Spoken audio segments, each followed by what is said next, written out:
रहीम जी, अज़ीज़ तलबा और तालिबात, हम डिस्कस करने वाले हैं आप लोगों के साथ आज कुछ वायरल डिजीज़ेस। एक दफ़ा फरिश्तों ने अल्लाह रब्बुल इज़्ज़त से सवाल किया कि या अल्लाह, वैसे तो आप रब हैं, आपसे बड़ा कोई नहीं है, लेकिन अगर आपका भी रब होता तो आप अपने रब करीम से क्या चीज़ मांगते? तो पता है स्टूडेंट्स, अल्लाह ताला ने क्या जवाब दिया? अल्लाह ताला ने कहा कि मैं अपने रब से सेहत मांगता।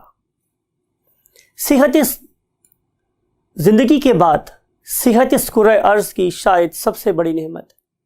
अगर आप सेहतमंद हैं तो आप दुनिया के किसी भी एनवायरनमेंट को फेस कर सकते हैं, लेकिन अगर आप सेहतमंद नहीं हैं और आपके सामने नेमतों का एक ढेर भी लगा हो तो आप उसको, वो नेमतें आपको बहुत ज़्यादा बुरी लगेंगी या आपके सामने वो हेच नज़र आएंगी। हम अल्लाह ताला से पनाह मांगते हुए ही क्या करने वाले हैं स्टूडेंट्स, कुछ वायरल डिजीज़ेस और उनके कॉन्सिक्वेंसेस को अंडरस्टैंड करने वाले हैं। लेकिन ये जस्ट एक छोटा सा ब्रीफ सा ट्रेलर है, इंट्रो है, बिकॉज के कल के लेक्चर में हम बहुत डिटेल के साथ दो वायरल डिजीज़ को डिस्कस करेंगे, जिनमें से एक है हेपेटाइटिस और एक है स्टूडेंट्स हमारे पास AIDS. So let's start with a very few examples of what viral disorders. तो जो पहला डिसऑर्डर आज हम डिस्कस करने वाले हैं उसका नाम है स्टूडेंट्स व्हाट, स्मॉल पॉक्स। तो let's start with the very first learning objective, that is the small pox.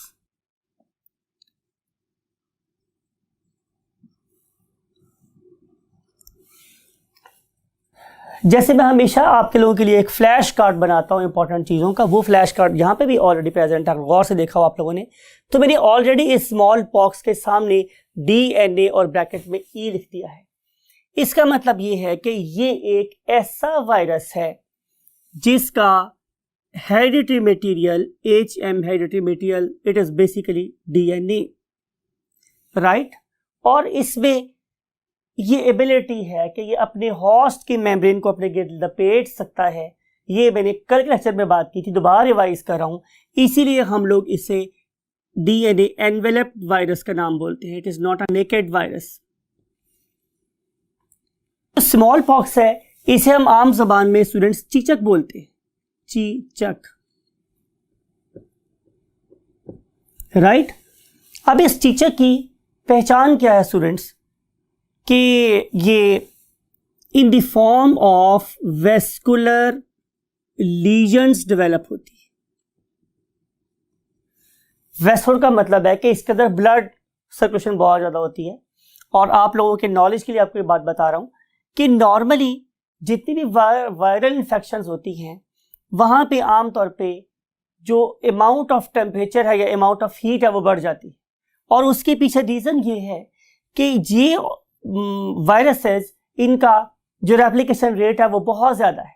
अब जितना रेप्लिकेशन रेट ज़्यादा होगा, ज़ाहिर है एनर्जी की डिमांड भी उतनी ज़्यादा होगी, राइट। अब उस एनर्जी की डिमांड को पूरा करने के लिए ये ज़ाहिर है बहुत ज़्यादा हीट जनरेट करवाते हैं। और जहाँ कभी बहुत हीट जनरेट होती है, यू नो वेरी वेल कि वहाँ पे चीज़ का, वहाँ पे ब्लड सप्लाई का ज़्यादा हो जाना एक फितरी सी बात है। तो यहाँ पे वेस्कुलर लीजन डेवलप होते हैं। इंपॉर्टेंट बात यह है कि ये कहाँ डेवलप होते हैं, तो आंसर इज सबक्यूटेनियस, जिल्द के नीचे डेवलप होते हैं। यहाँ पे मैंने आप लोगों को एक बात और बड़ी मजे की बतानी है, वो ये कि अगर आपके पास कोई इन्फेक्शन, कोई एबनॉर्मेलिटी मीन्स कोई कट, अगर वो सिर्फ और सिर्फ कॉन्फाइंड है आप लोगों की डर्मिस तक, तो जब वो हील होगा उसके बाद अपना कोई मार्क या निशान नहीं छोड़ेगा। लेकिन अगर वो कट गहरा हुआ, कहां तक, डर्मिस तक, राइट, तो फिर इस वाले केस में निशान हमेशा के लिए आपकी स्किन के ऊपर रह जाता है। तो इस वाले केस में जो हमारे लीजन्स हैं वो क्यूटेनियस लेवल तक होते हैं। इसका मतलब ये होगा कि अगर ये पर्सन ठीक भी हो गया तो भी इसके स्किन के ऊपर दाग हमेशा के लिए रह जाएंगे।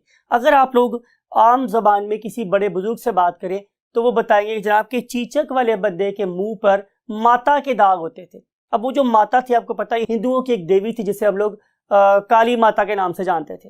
तो चूंकि इस इन्फेक्शन के होने के बाद उस पर्सन के चेहरे के ऊपर काले काले काले काले दाग बहुत ज्यादा परमानेंटली रह जाते थे, तो इसलिए हम लोग इसे माता के दाग बोलते थे, मींस ब्लैक स्पॉट्स बोलते थे, राइट। तो ये बात हुई हमारे पास कि ये सबक्यूटेनियस वे में डेवलप होती है एंड लीफ छोड़ जाती है what permanent scars, permanent black scars on the face.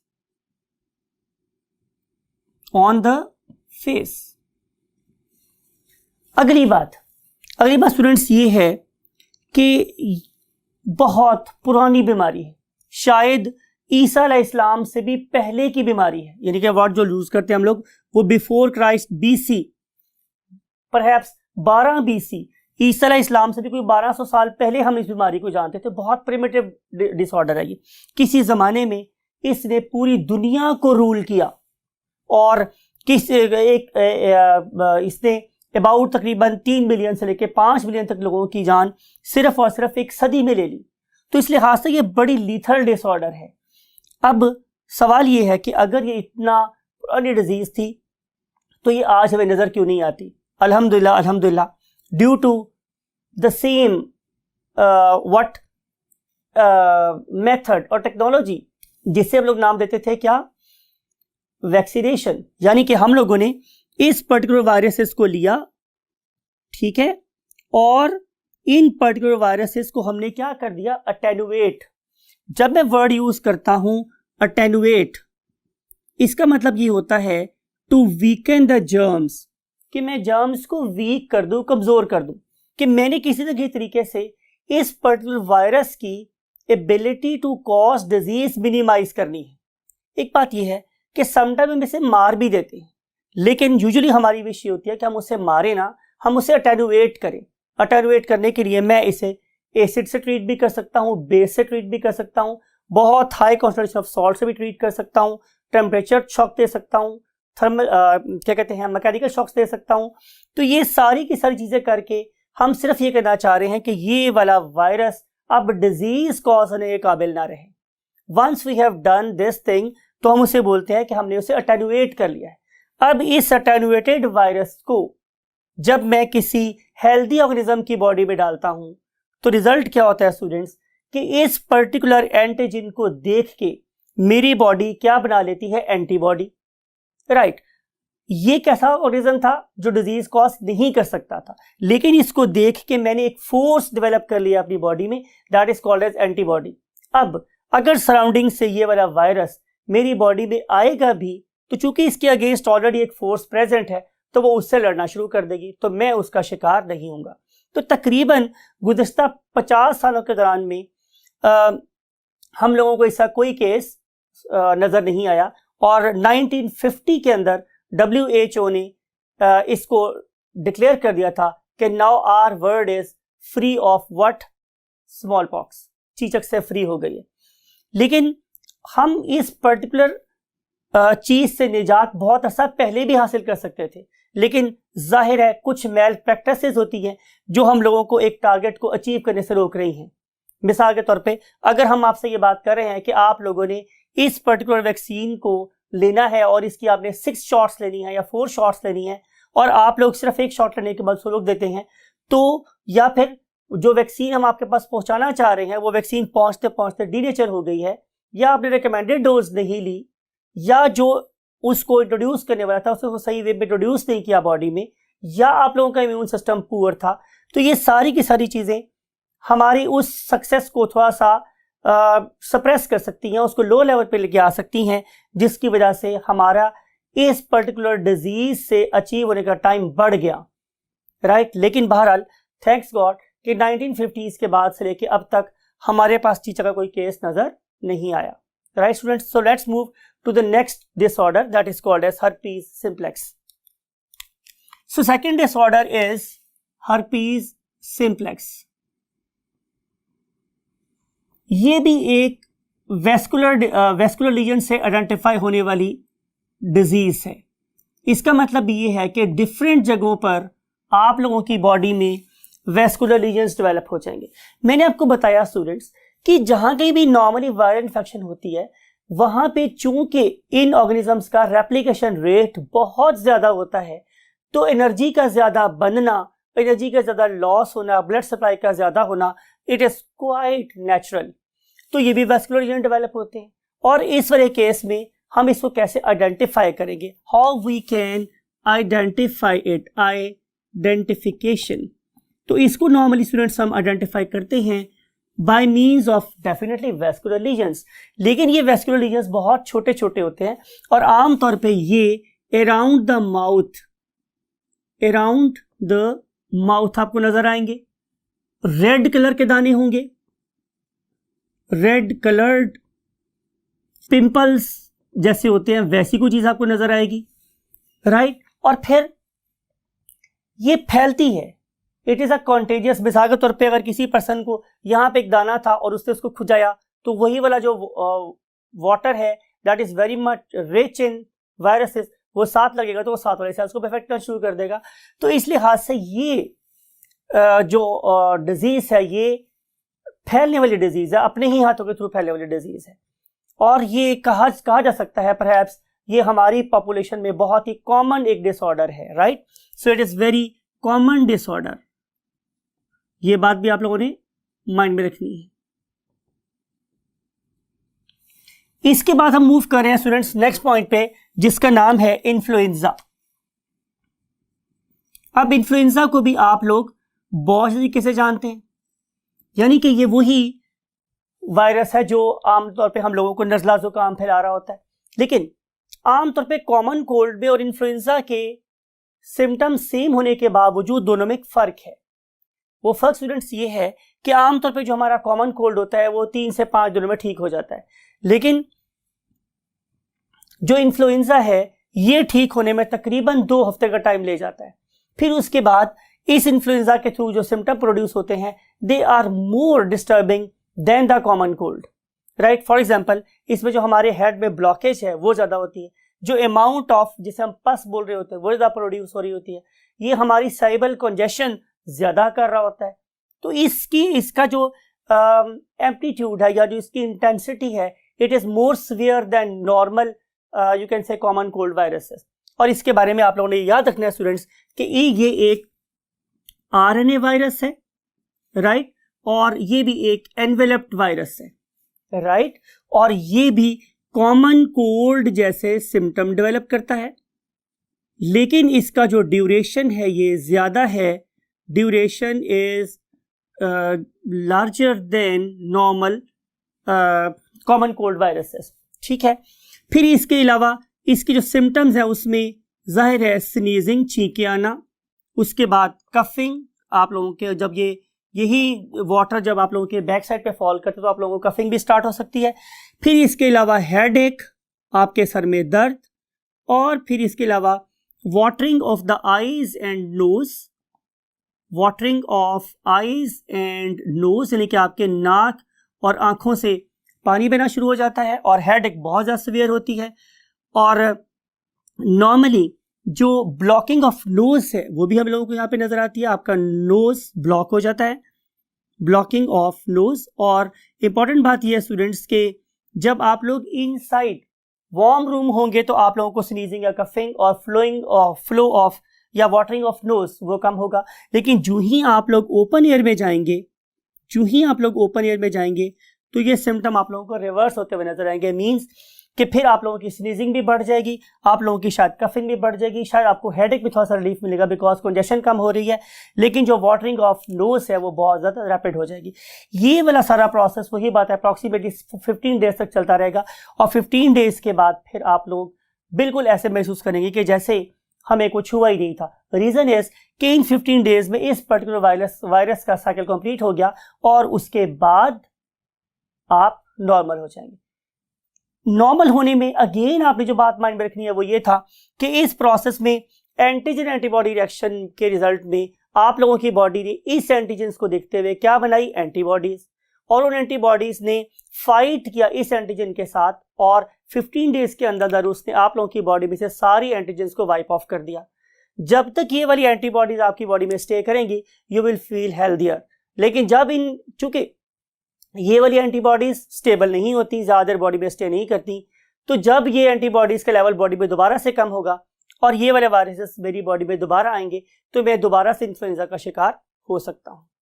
सो कौन सा वायरल डिसऑर्डर मेरी ज़िंदगी में दोबारा नहीं होगा, और कौन सा होगा वो किस पर डिपेंड कर रहा है कि उसकी एंटीबॉडीज मेरी बॉडी में कितने ज़्यादा देर तक स्टे कर रही। Hope you have got the valuable information about what influenza. अब हम मूव कर रहे हैं नेक्स्ट पॉइंट पर, और जिसका नाम मेरे पास स्टूडेंट्स क्या है, mumps and measles. So let's move to the mumps and measles.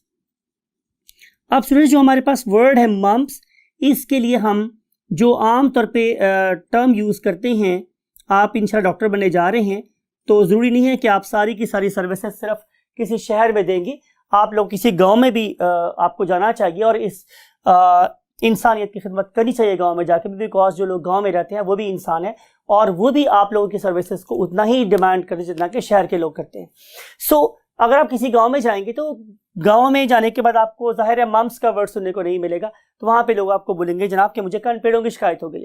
अब इसे हम लोग कानपेड़े कहते क्यों है, इसलिए कि कानों के आगे इस पर्टिकुलर जोन में यहाँ पे लगता है जैसे कि दो बहुत बड़े बड़े पेड़े रख दिए गए रेड कलर के, इसीलिए आमतौर पर जो लेमैन है वो इसे कानपेड़े के नाम से जानता है।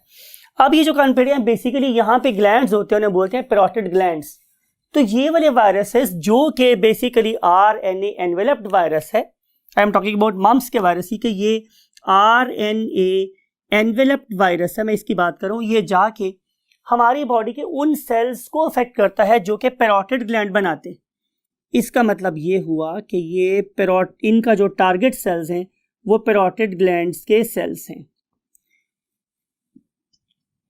अगर आप कॉन्सेप्ट इनहांस करना चाहते हैं तो डेफिनेटली मैं ये बता सकता हूं आप लोगों को कि इस पर्टिकुलर वायरस के जो रिसेप्टर्स हैं वो मेरे पैरोटिड ग्लैंड के रिसेप्टर से मैच करते हैं, इसीलिए ये जाके सिर्फ उनके साथ अटैच होता है और कहीं अटैच नहीं होता, right. So RNA enveloped viruses they are causing कानपेड़े, राइट। अब इनका भी एक साइकिल है, उस साइकिल के बाद they will leave your body, लेकिन जब तक इस छोटे से, आमतौर पर ये भी याद रखें कि जो कानपेड़े का प्रॉब्लम है वो छोटी एज में ही हो जाता है और ये शुक्र वाली बात है। और इस पर्टिकुलर टाइम ड्यूरेशन में चूंकि यहाँ पे बहुत बड़े क्या पेड़े बने हुए हैं, ना तो ये बच्चा हंस सकता है, ना ये बहुत दिल खोल के रो सकता है, और ना ये बहुत तरीके से खा पी सकता है। तो इस पर्टिकुलर वजह से बच्चे में इरिटेशन होना, बच्चे का इरिटेट होना, बच्चे का खुराक ना खा सकना और थोड़े से वेट को लूज कर देना, ये ज़ाहिर है क्वाइट नेचुरल हो सकती है। अब इस पर्टिकुलर केस में आप लोगों ने बस जो एहतियात करनी है वो ये है कि आप इसका जो फूड इनटेक है वो ज़्यादा से ज़्यादा रखें। और जो इस वक्त हम सेकेंड ऑर्डर डिजीज डिस्कस कर रहे हैं उसका नाम है स्टूडेंट्स मीजल्स। और जो हमारे पास मीजल्स हैं इन्हें हम आम जुबान में खसरा बोलते हैं। खसरा, ये सारे वर्ड मैं अगेन इसलिए लिख रहा हूँ कि because you may find some time to serve the need people in greater need than the people of the cities. तो ये जो हमारे पास खसरा है स्टूडेंट्स, इन्हें हम इनको अगर हमने आइडेंटिफाई करना हो तो हम इसे कैसे आइडेंटिफाई करेंगे। नंबर 1 कि इसके जो दाने हैं वो आमतौर पे पेट से स्टार्ट होते हैं, राइट। आपको पेट पर छोटे छोटे छोटे दाने नजर आएंगे और ये दाने फिर टुवर्ड्स चेस्ट रीजन में फैल जाते हैं, राइट, और फिर ये मेरी पैराफ्रीज पे मूव करते हैं।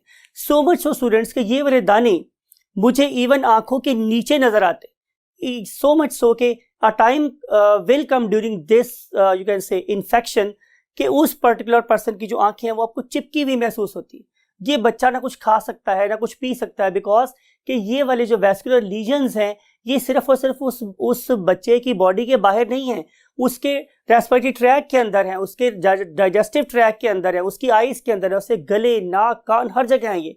सो जब तक ये वाले वायरसेस इस पर्टिकुलर ऑर्गेनिज्म की बॉडी में अपना साइकिल कंप्लीट नहीं करेंगे तब तक ये वाला बच्चा जाहिर है क्या करेगा, इन्फेक्शन का शिकार रहेगा, खा नहीं सकेगा, पी नहीं सकेगा, सुकून नहीं कर सकेगा।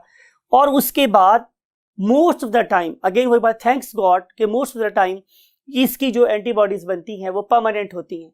एक दफ़ा ज़िंदगी में खसरा आमतौर पे होता है, दूसरी दफ़ा नहीं होता, लेकिन खुदा ना खास्ता अगर सेकंड टाइम ये किसी को पर्सन को हो तो ये काफ़ी ज़्यादा क्रिटिकल हो सकता है।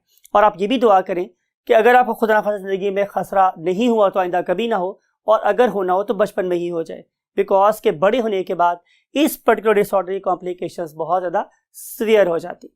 अब हम चलते हैं लास्ट डिसऑर्डर की तरफ जिसका नाम स्टूडेंट्स मेरे पास क्या है, पोलियो। अब हम बात करेंगे पोलियो की। पोलियो एक वायरस की वजह से हो रहा है, राइट। और ये जो पर्टिकुलर मेरे पास वायरस है It is again a virus that bears RNA as its what hereditary material. और इस ऐसे वायरसेस को जिनके अंदर हेरिडिटरी मटेरियल RNA होता है उसे हम नाम देते हैं व्हाट, रेट्रोवायरसेस। तो ये एक रेट्रोवायरस का केस है। और इंपॉर्टेंट बात स्टूडेंट्स ये है कि ये वाला वायरस हमारे न्यूरोमस्कुलर जंक्शंस को डिस्टर्ब करता है, यानी कि इसका इफेक्ट जाके मेरे नर्वस सिस्टम पे होगा। और आप लोगों को पता है स्टूडेंट्स कि जब कभी भी हम किसी कंप्यूटर को ऑन करते हैं तो ऑन होने के बाद मिसाल के तौर पे आप डेस्कटॉप की या टावर कंप्यूटर्स की बात करें तो आप देखते हैं जो ही हम ऑन करते हैं तो वो एक सिग्नल सेंड करता है टुवर्ड्स कीबोर्ड, तो कीबोर्ड की जो लाइट्स है वो ऑन हो जाती हैं। फिर आप देखते हैं कि जो आपका माउस है अगर वो ऑप्टिकल है तो नीचे से उसकी लाइट जलना शुरू हो जाती है। इसका मतलब ये है कि जो हमारा CPU है वो मैसेज सेंड कर रहा था टुवर्ड्स माउस, तो माउस ने बताया यस आई एम देयर। उसने मैसेज सेंड किया कीबोर्ड की तरफ तो कीबोर्ड ने बताया कि yes I am there. Similarly वो जो CPU है वो डिफरेंट चीज़ों का मैसेज सेंड करता है, like RAM, like ROM, like hard disk, like you can say कि ऑप्टिकल माउस और whatever. Same is the body plan. हम अपनी बात कर रहे हैं इस वाले केस में जो आपका ब्रेन है उसका एक कॉन्टिन्यूस कनेक्शन है आप लोगों के मसल्स के साथ। जरा बात को गौर से सुनिएगा। अगर आप लोगों के ब्रेन कॉन्स्टेंटली मैसेज सेंड कर रहा है टुवर्ड द मसल और मसल एक कॉन्स्टेंटली मैसेज सेंड कर रहा है आप लोगों के ब्रेन के साथ, तो इन दोनों में कम्युनिकेशन चलती रहेगी और आपका मसल ये इन्फॉर्म कर रहा है आप लोगों के ब्रेन को कि मैं जिंदा हूं, राइट, मेरा तुम्हारे साथ एक राब्ता है। तो ब्रेन इन रिस्पॉन्स क्या करता है कि वो आपके मसल की जो टोन है, हेल्थ है, उसको मेंटेन रखने के लिए तमाम नेसेसरी अरेंजमेंट्स कर रहा होता है। लेकिन जब ये वाला वायरस, पोलियो वायरस आप लोगों के बॉडी में जाता है तो फिर ये जाके आप लोगों के ब्रेन्स और न्यूरॉन्स को अफेक्ट करता है, खासतौर पे उन न्यूरॉन्स को जिनको आप लोग मोटर न्यूरॉन्स बोलते हैं, जिनका ताल्लुक हमारे मसल्स के साथ होता है। वंस ये वाला कनेक्शन, ये वाली कम्युनिकेशन ब्रेक हो जाए तो स्टूडेंट्स क्या होगा, कॉमन सेंस, आप लोगों के ब्रेन और मसल में कोऑर्डिनेशन जीरो हो जाएगी। रिजल्ट क्या होगा? रिजल्ट ये होगा स्टूडेंट्स कि आप लोगों का मसल एटोनी का शिकार हो जाएगा। मतलब ये कि आहिस्ता आहिस्ता आहिस्ता आहिस्ता वो अपने मैस को ख़त्म करना शुरू कर देगा या वो ख़त्म होना शुरू हो जाएगा, राइट। तो मैं यहाँ पर ये बात कहना चाह रहा हूँ कि जो वजह थी जिंदा रहने की, थोड़ी सी उर्दू लिटरेचर के वो में बात कर रहा हूँ कि जो वजह थी जिंदा रहने की वो तुम थे, यानी कि ब्रेन था। तो जब ब्रेन से ताल्लुक ही ख़त्म हो गया तो मसल ये बात करता है कि अब तो जिंदा रहने की कोई रीज़न ही समझ नहीं आ रही, तो वो आहिस्ता आहिस्ता आहिस्ता शायद सेल्फ डिस्ट्रक्शन का शिकार हो जाता है। तो इस पर्टिकुलर डिसऑर्डर को हम लोग एक पैरालिटिक डिसऑर्डर भी कह सकते हैं, because A communication between brain and muscle ये बिल्कुल ख़त्म हो गया हुआ है। फिर अगली बात जो स्टूडेंट्स इंपॉर्टेंट है वो ये है कि क्या ऐसा पॉसिबल हो सकता है कि हम इस पोलियो के जो साइड इफेक्ट्स हैं उसको मिनिमाइज करें? तो आंसर इज यस। इसके लिए हमें क्या करना पड़ता है? यू नो वेरी वेल कि जब तक ये वाला वायरस मेरी बॉडी में है इसका इफेक्ट होगा। अब modern approach toward this disease क्या है कि इस वायरस का अपना एक लाइफ साइकिल है। अगर हम किसी तरीके से उस लाइफ साइकिल कंप्लीट होने तक मसल को जिंदा रख सकें तो शायद हम इसके इफेक्ट को मिनिमाइज कर सकते हैं या इस मसल को सेव कर सकते हैं। तो उस पर्पस, उस मकसद के लिए हमारी मेडिकल साइंसेज में एक कंपैरेटिवली यंगर ब्रांच शामिल हो गई, उसे हम बोलते हैं व्हाट, फिजियोथेरेपी।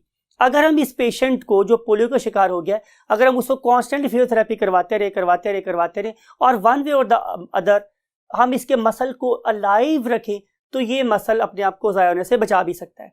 अब याद रखने वाली बात यह स्टूडेंट्स कि इस केस में जिसे हम पोलियो कहते हैं, इस केस में भी हमारे पास वैक्सीन अवेलेबल है और हम पूरी दुनिया में से खासतौर पर जितने भी डेवलप्ड कंट्रीज है लाइक यूरोप, अमेरिका और ऑस्ट्रेलिया वगैरह जो हमारे कॉन्टिनेंट्स हैं, उनमें से हमने ऑलमोस्ट ये बात डिक्लेयर कर दी है कि पोलियो दुनिया में से ख़त्म हो गई है। लेकिन कुछ ऐसे एरियाज़ हैं कि जहाँ पे, जैसे कि हमारा अफ्रीका है और हमारे भी कुछ ऐसे इलाके हैं कि जहाँ पे पोलियो वैक्सीन के खिलाफ प्रॉपर तरीके से एक मुहिम चलाई जा रही हो और फिर लोग इनके खिलाफ काम करना शुरू कर देते हैं। हालांकि ऐसी कोई बात नहीं है।